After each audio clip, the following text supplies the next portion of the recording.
Como vimos en un video anterior, los ETFs son fondos creados por alguna institución con el objetivo de replicar el comportamiento de algún activo o grupo de activos, y de esta manera, inversionistas pueden comprar un pedazo de este fondo como si fuera una acción, y así participar en inversiones que de otra forma sería muy difícil participar.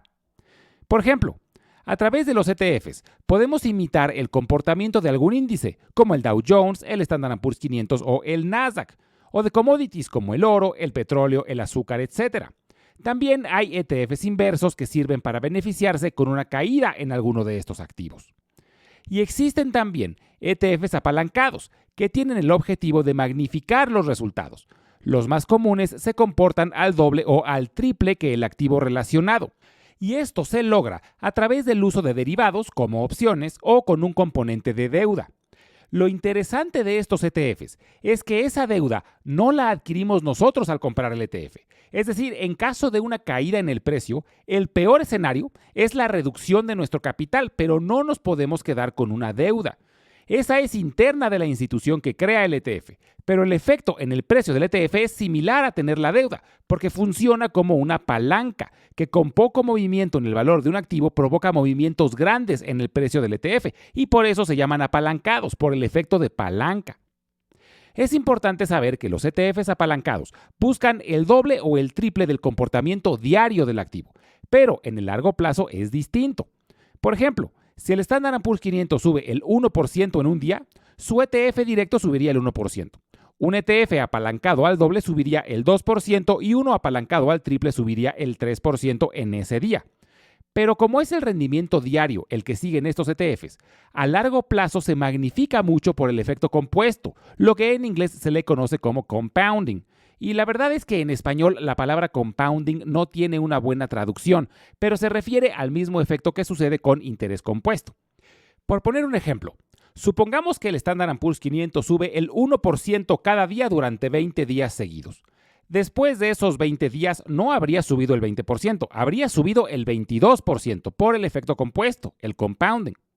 Ahora, un ETF apalancado al triple hubiera subido el 3% cada día durante esos 20 días, que por el efecto compuesto al final se hubiera apreciado el 80%. Pero por supuesto que este efecto magnificador funciona en ambos sentidos. Así como multiplica las ganancias, también multiplica las pérdidas. Y por esta razón es que no son recomendables para inversiones a largo plazo, porque las ganancias se pueden desvanecer o hasta convertirse en pérdidas muy rápido. Por poner otro ejemplo, supongamos que tenemos un portafolio que vale $1,000 y que el Standard & Poor's 500 subió el 20%. Si hubiéramos invertido todo en un ETF directo, ahora tendríamos $1,200. Si hubiéramos invertido en un ETF apalancado al triple, tendríamos alrededor de $1,600. Ahora, supongamos que después el Standard & Poor's 500 baja el 16.7%.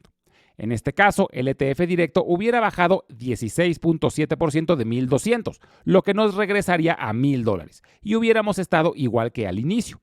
Pero el ETF apalancado al triple, que tenía un valor de $1,600, hubiera perdido el 50.1%, por lo que ahora quedaría en menos de $800. Y aquí podemos ver cómo el efecto magnificador multiplica las pérdidas muy rápido.